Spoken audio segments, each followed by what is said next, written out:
Good morning বন্ধুরা, শুভ মহালয়া। কেমন কাটলো আজকে সকালটা? নিশ্চয়ই শুনেছ মহালয়া, আমিও শুনেছি, আমার খুব ভালো লেগেছে।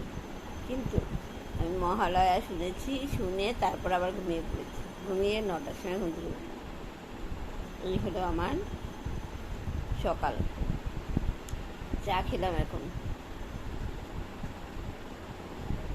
এইবার কর্তাকে খেতে দিয়ে দোকানে যাবো। ঘুমটাকে আটকাতে পারি না গো, এত চেষ্টা করি। ভাবলাম আজকে আর শোবো না। আসলে আজকে অফিস নেই বলে আর কি ঘুমিয়ে পড়েছি, না হলে ঘুমাতাম না। না হলে কী করে ঘুমাবো, অফিসে রান্না থাকে, আজকে অফিসে রান্না নেই তাই।